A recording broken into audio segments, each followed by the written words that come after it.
अल्फ अल्लाह चंबे दी बूटी। जी इस वक्त मैं आया हूँ शाही हमाम में। ये भी उसी एरिया में है। हर जगह जितनी भी अभी मैंने यहाँ पर विज़िट की हैं वो वॉकिंग डिस्टेंस में है। उस्मान की बैठक से आप बाहर निकलेंगे तो सामने ही आपको जो है ये डोम नज़र आ जाएगा शाही हमाम का। तो चलिए इसको विज़िट करते हैं मज़ीद। यहाँ पे मोहम्मद आज़म साहब हमें गाइड करेंगे हमाम के बारे में। तो जी सर क्या बताएंगे आप हमाम में? सर ये हमाम 1634 century third Mughal emperor Shahjahan के दौर में हकीम इल्मुद्दीन इंसारी ने इसे बिल्ड करवाया था। ये हमाम शाही मेहमानों के लिए और पब्लिक के लिए था जो पब्लिक इसे अफोर्ड कर सकती थी, क्योंकि ये था टर्किश बात है रोमन स्टाइल। इसके अंदर 21 हमाम थे, 8 ठंडे 8 गर्म और 5 टीम्बा थे, जो कि मुगलों के बाद सुख ने इसे कुछ अर्सा हमाम के तौर पर यूज़ किया। बाद में इसको तोड़ फोड़ के जो टप थे, टैंक थे, फारे थे, वो सब कुछ उतार लिया गया। इसको मलबे से बंद कर दिया गया। मलबा वो डाला गया था जहाँ कच्चे बर्तनों को भट्टी में पकाया जाता था। या ब्रिटिश दौर है तो देखिए जिन हमामों की खसाल उनको डिमोलिश कर दिया गया। जो बच गए उनको अच्छी तरीके से साफ़ करके पहली कोर्ट इसके अंदर कायम की। जब उनकी अपनी अकोमोडेशन बन गई वहाँ शिफ्ट हो गए। यहाँ प्राइमरी स्कूल खोल दिया गया जो कि मुस्लिम और हिंदू टीचर इकट्ठे पढ़ाया करते थे। पार्टीशन के बाद भी CMC प्राइमरी स्कूल रहा। अब 2013 के जब नार्वे ने एम्बेसी इस्लामाबाद ने फंडिंग की, आगा खां फाउंडेशन को प्रोजेक्ट मिला कि उन्होंने सर्वे की, फिर इसकी डिगिंग की। जब डिगिंग की तो इसकी नेचुरल हमाम बरामद हुए। ये देखिए ये इसका फर्श तकरीबन 8 फुट से भी गहरा था। यहाँ पे पर्शियन व्हील था, पर्शियन व्हील था, यह हिस्सा डिमोलिश कर दिया ब्रिटिश पेन में। यहाँ पे पर्शियन व्हील से पानी चल रहा है। ये दीवारों के अंदर इसका वाटर चैनल है, वहाँ होंगे देखने को आगे मिलेगा। अच्छा वैसे मज़े की बात है, मैं अभी नॉर्वे से आया हूँ। अच्छा ये सर देखिए इसके अराउंड मोड में 52 दुकानें थी। अच्छा। 8 दुकानें इसके अंदर थी, जो कि 9 अप्रैल 2012 के गवर्नमेंट ने 10,000 स्क्वायर फीट के हिसाब से पैसे दे के तब खाली करें। अभी हम यहाँ से इंटर होंगे। ये उस दौर में मेन एंट्रेंस थी इसके अंदर होने की, क्योंकि ये पार्टीशन के बाद लोगों ने अंदर दीवारें करके बाहर दरवाजे लगा के दुकानें बनाई थी। ये 9 अप्रैल 2012 से जब खाली करवाया गया तो आगा फाउंडेशन को वर्क मिला। फिर उन्होंने इसको ख़त्म करने के लिए 8 दरवाजे को हटाने के बाद फिर आर्च बना दी, लेकिन सेम आर्च बना दी गई है। फिर ये वॉकवे लगा दिए कि नीचे फर्श कच्चा है, जूतों से ख़राब होगा, ताकि जो विज़िटर आएँ इसी वॉकवे पे विज़िट करके जा सकें। सर जब यहाँ से सार्फी नहाने के लिए एंटर होते थे, यहाँ उनका दखलदार बैठा करता था जिसको कैशियर भी कहते हैं।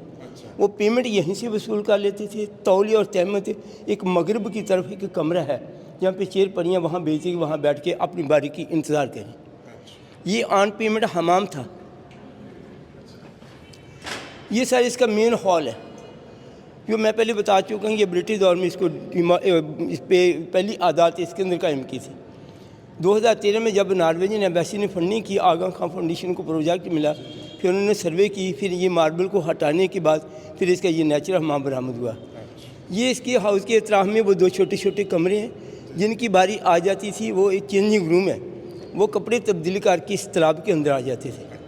अब इसका फ्रेस्को वर्क देखिए जो कोनों पे नज़र आ रहा है वाइट, ये इसके नेचुरल कलर है, क्योंकि ब्रिटिश दौर में इसको येलो कलर का चूना कर दिया गया था। तो जब मैंने केमिकल की मदद से इसे साफ़ किया तो नीचे से ये फ्रेस्को वर्क निकले, यहाँ से इसे टूट चुके थे, उनको रिपेयर कर दिया गया। तो यहाँ से कलर लाइट हो चुके थे, उनको डायरेक्ट कर दिया गया। वो कोनों पे उन्हें रहने दिया कि ये नेचुरल कलर है। ये देखिए दुकानों को जब हटाया गया तो ये हिस्से सारे डैमेज हो चुके थे। जो नेचुरल मिला उसको अच्छे तरीके से उन्होंने प्रिजर्व कर दिया गया। तो जो डैमेज हिस्से से गौलकारी बना के छोड़ दी कि अगर हम ये सारा फ्रेस्को वर्क कर दें कुछ अरसे के बाद बिल्कुल सेम हो जाएगा। जो इसके डैमेज है उसकी पहचान नहीं रही। जब भी कोई सरकारी डेलीगेशन आती है इसकी डॉक्यूमेंट्री दिखाते हैं। ये कमरे उस दौर के चेंजिंग रूम थे, लेकिन अब इसमें खिड़की लगा दी गई है कि आप बाज़ार का व्यू भी देख सकते हैं। ये देखिए सर ये है दंदासा, ये अखरोट की लकड़ का छिलका है। ये 5 अक्टूबर से लेके 18 नवंबर तक यहाँ एक सेटअप था लाहौर बना ले। यहाँ उन्होंने इसमें सेटल लगाया हुआ था कि कश्ती है जो कि समुद्र की जाग और कचरे में फंसी हुई है। ये दंदाता है अखरोट की लकड़ का। उन्होंने ये ज़ाहिर किया कि आप टूथपेस्ट यूज़ करते हैं, कोई भी कोलगेट करते हैं, सेंसोडाइन करते हैं या डॉक्टर ट्यूब यूज़ करते हैं या बुरश यूज़ करते हैं। बुरश से मसूड़े कमज़ोर होते हैं, तो ये दंदासा कर इससे दांत ख़राब भी नहीं होंगे और वाइट भी रहेंगे। कुग्गू कोड़े उस दौर में ये बच्चों की एंजॉय के लिए जो मिट्टी के जो टॉयज़ होते थे, ये मुगलिया दौर से, हाँ, ये आज से 400 साल से भी अबाब है। जब 2013 में डिगिंग की थी, ये सब चीज़ें यहाँ से मिली हैं। इनको अच्छे तरीके से डिस्प्ले कर दिया गया तो लोग देख सके कि आज तो 400 साल पहले बच्चों की एंजॉय के लिए मिट्टी के जो टॉयज़ होते थे। और ये सारे आर्टिस्ट हैं, उन्होंने लिखा है कि उर्दू में और हिंदी में लिख दिया गया। जैसे फर्स्ट पे लिखे पढ़ना, ज़िले अलाही, धर्म प्रेम, सब खेल तमाशा, ज़ात पात, सुराही, जुगता ओढ़ना। ये कब डिस्प्ले किए? ये 2023 में। 2023 में? जी सर, एक साल पहले। जी सर। कि नीचे फर्श कच्चा है, नेचुरल फर्श ये नेचुरल फर्श है, क्योंकि ये मार्बल था। 1989 में जब एलडी को दिए तो उन्हें मार्बल लगा दिया गया। अच्छा, उन्होंने मार्बल लगा दिया। जी कुछ बच्चों के स्कूलों के टूर आती हैं, उनकी आदत होती है खुशकसी से दीवारों पे शेर लिखना, जी जी। या को अपना नंबर लिख दें ताकि इससे ये बच्चों से भी अटैच ना कर सकें। ये भी एक अच्छा उन्होंने किया है जी हाँ, ताकि इस तरह कोई दीवार ख़राब नहीं कर सके। जी बिल्कुल। ये देखिए सर, सामने है कूल वाटरफॉल, ये है ठंडे पानी की आबशार। यहाँ से हम देखने के लिए नीचे उतरे हैं, वहाँ कॉर्नर से ये पर्शियन व्हील से पानी चलाते, ये दीवारों के अंदर इसको वाटर चैनल था, इस पर मार्बल थे जो डैमेज हो चुके हैं। या पानी ऐसे जिग करके आता था, इससे एक चादर बनती थी। और ये सिर्फ मर्दों का हमाम था यहाँ पे? ये लेडीज़ के लिए दिन मखसूस होते थे, अलग दिन होते थे। ये मुगलिया तर्ज की कनोपीज़ है, इसको कहते हैं रोशनदान, रोशनी और हवा के लिए। ये है यहाँ का जो मेन मसाज सेंटर है वो है। और जब 2013 में इसकी खुदाई की गई तो नीचे से उस वक्त का पुराने वक्तों का इतने सौ साल पुराना वो निकला, और फिर जो है कि इस तरीके से बना दिया गया ताकि पता चल सके कि ये बाथ जो है कैसा था। It is Turkish and Roman inspired. वो पर इसका वाटर चैनल है, ये इसकी मेन टैंकी है। यहाँ बेचे गया ये था टर्किश बाथ है, रोमन स्टाइल में। ये 4 स्टेप थे, सबसे पहले स्टीम, फिर नीम गर्म पानी, फिर मसाज के बाद यहाँ। अच्छा जी, शाही हमाम में एक जगह है जहाँ पे कहा जाता है कि यहाँ पर वाकई दीवारों के कान हैं। तो अब मैं ट्राई करता हूँ, मेरे जो गाइड हैं वो दूसरी साइड पर खड़े हैं, वो कुछ मुझसे बोलने की कोशिश करेंगे। सो लेट्स सी कि मुझे उनकी आवाज़ आती है कि नहीं आती है। जो बंदा यहाँ खड़ा है वो नहीं सुन सकेगा, लेकिन वहाँ आवाज़ दीजिए। बेटा आप यहाँ खड़ा हो ना, मैं फिर से बात। अच्छा, आप फिर से बात कीजिए ज़रा। जी, मुझे बिल्कुल क्लियर आ रही है आपकी आवाज़। नहीं, मुझे बिल्कुल आई। अच्छा, ये हिस्सा जो इस तरीके से बनाया गया, आप यहाँ पे बात करेंगे तो यहाँ से ट्रैवल करती हुई बात जो है ना उस कॉर्नर पर जाएगी और आप सुन सकेंगे, और ये मेरे साथ हुआ है। अभी हम इस स्टीम बाथ के अंदर इंटर हो रहे हैं, और इस हमाम स्टीम बाथ का ये मतलब कि इसकी आउटसाइड पे फर्नेस से वहाँ पे लकड़ और कोयला जलाया जाता था। वहाँ भट्टियों के करीब है ये कमरा, वहाँ से डायरेक्ट हीट इसके अंदर आती थी। ये कमरा सबसे ज़्यादा गर्म होता था। जब टैंक में पानी खौलते, ये खिड़की से भाप अंदर आती थी, वहाँ से खौलता हुआ पानी इस फाउंटेन तक आता था। इस फाउंटेन से फिर उस फाउंटेन तक पानी जाता था। फिर इसके अंदर छोटे छोटे 4 टैंक हैं। जब ठंडा पानी इस गर्म फ्लोर के ऊपर फर्श की बनी ज़ेरे नालियों से गुजारते थे, फिर उसमें स्टीम पैदा होती। ये उनकी स्टीम बात थी। अलिफ अल्लाह चंबे दी बूटी, मुर्शिद मन मेरे विच लाई हू।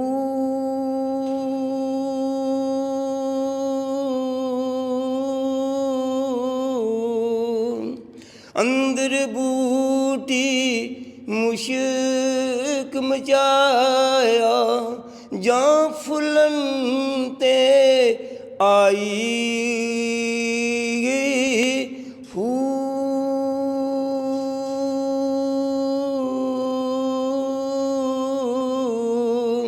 जीवे मुर्शिद कामल बाबू, जय बूटी लाई हू।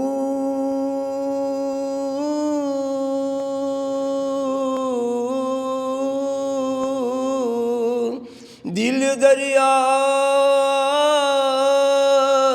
समुंदरों डूंगे, ते कौन दिलां दियां जाने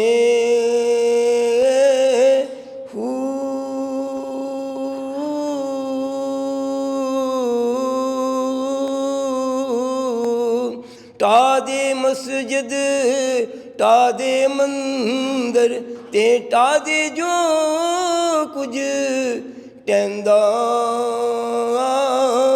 ਹੂ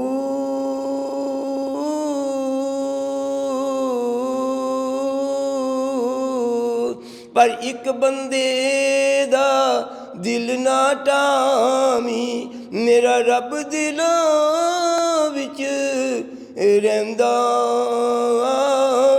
ਹੂ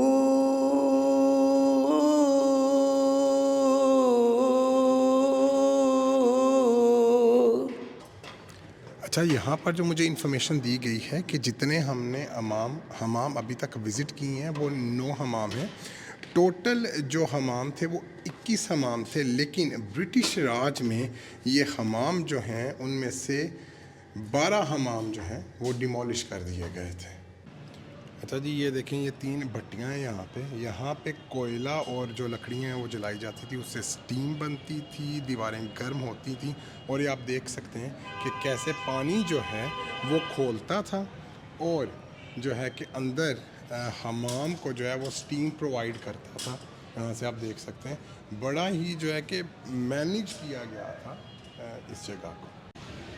ये जो आप दरख्त यहाँ पे देख रहे हैं, इसकी एज भी कोई 150-200 साल होगी।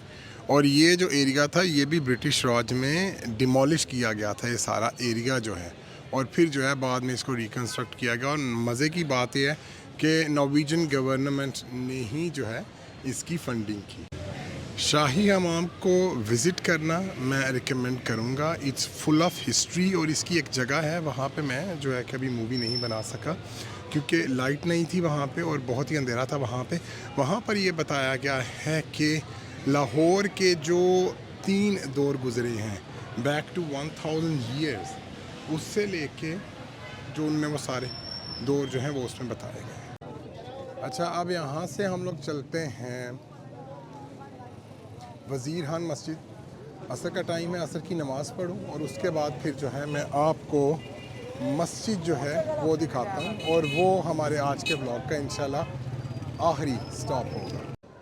फाइनली जी, मैं मस्जिद वज़ीर खान पहुँच गया हूँ और ये काफ़ी देर से मेरी बकेट लिस्ट पे थी। आई एम वेरी हैप्पी कि आज मैं इस जगह को एक्सप्लोर करने जा रहा हूँ। तो चलिए, वक्त ज़ाया किए बगैर अंदर चलते हैं, मस्जिद को एक्सप्लोर करते हैं, देखते हैं कि क्या हिस्ट्री है इसमें और उसको किस तरीके से प्रिजर्व किया गया है।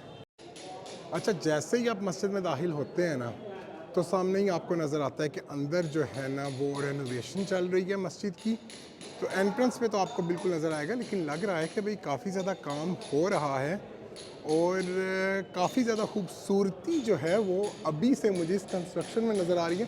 तो अंदर चल के देखते हैं यार कितनी खूबसूरत मस्जिद होगी। यहाँ से अब हम दाखिल हो गए हैं जी वज़ीर खान मॉस्क के सहन में। जैसे कि लाहौर जो है वो हिस्ट्री से भरा हुआ है, इसलिए इस मस्जिद की अपनी ही हिस्ट्री है। यहाँ से आगे चलते हैं प्रेयर हॉल में। मैं अपनी असर की नमाज जो है वो पढ़ लूँ और फिर जो है हम मस्जिद को मज़ीद विज़िट करते हैं। सुकून सा आ गया है एक मस्जिद में दाखिल होकर। नक्शो निगार हर तरफ से दिख रहे हैं कि कितनी मेहनत की गई है इस मस्जिद पर।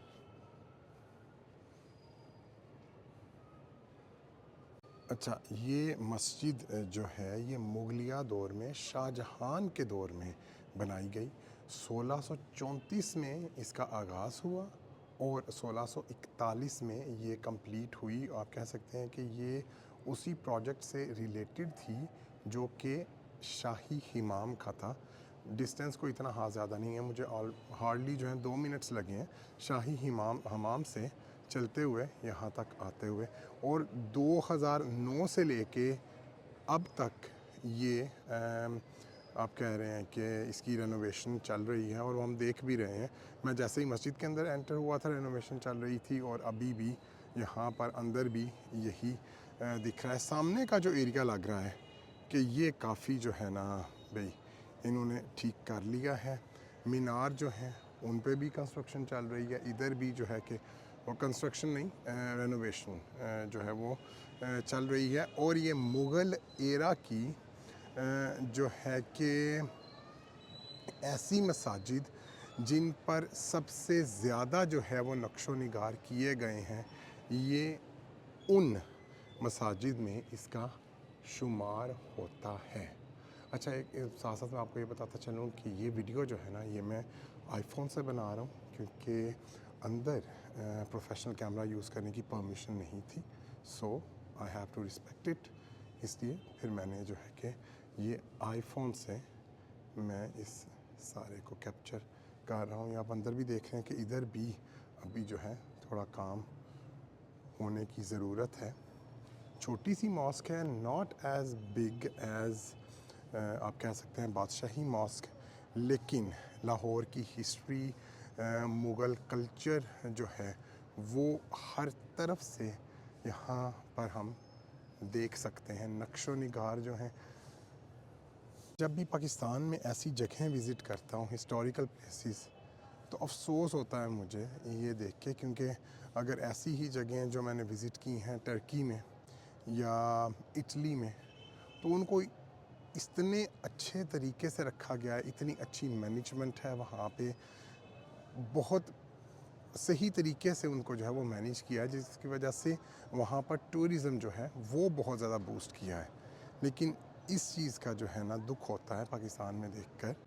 अच्छा, मस्जिद के साथ दोनों साइड पे जो दीवारें हैं वहाँ पर ये छोटे छोटे कमरे बनाए गए हैं। जैसे आप उस साइड पर भी देख सकते हैं कैसे छोटे कमरे बने हुए हैं। I don't know why, what's the reason.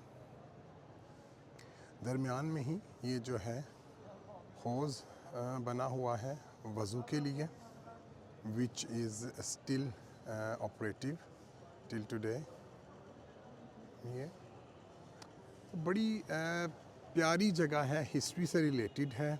अच्छा, यहाँ पर मैं ये कहना चाहूँगा कि अगर आपका लाहौर का प्लान बनता है, so this place must be on your bucket list. Not only this mosque, लेकिन ये जो पूरा एरिया है दिल्ली गेट से लेके मस्जिद तक, सारी जगहें जो हैं वो एक लेन में कनेक्टेड हैं।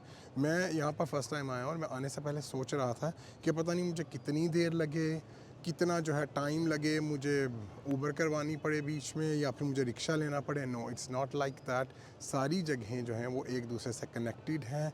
गलियाँ, हार्डली मुझे 2 मिनट लगे हैं शाही हमाम से यहाँ आते हुए। शाही हमाम बिल्कुल जो है वो स्टार्ट में है।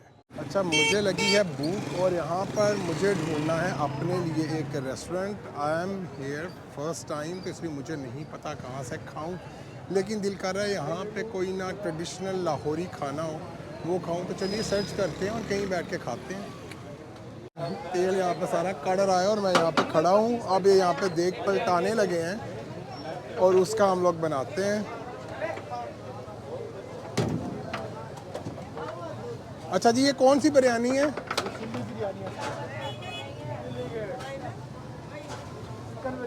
चिकन बिरयानी है ये जी। इनका ब्रोस्ट है यहाँ पे, ये सब कुछ।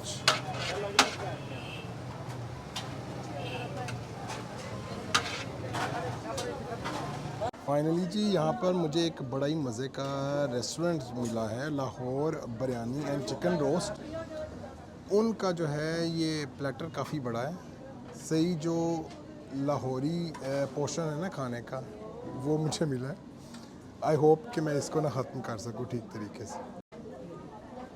और ये यहाँ पर जी हमें मिले हैं 2 दोस्त जो यहाँ पर आए हैं इनका खाना ट्राई करने के लिए। और आपका नाम? मेरा नाम हारून। और आपका?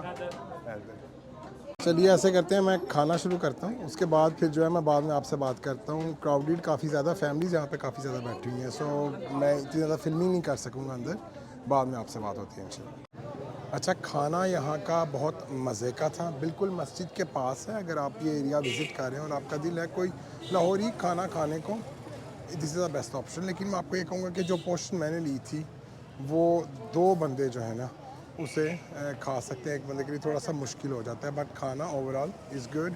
माई platter cost me 650 Pakistani rupees, तो नॉट अ बैड डील।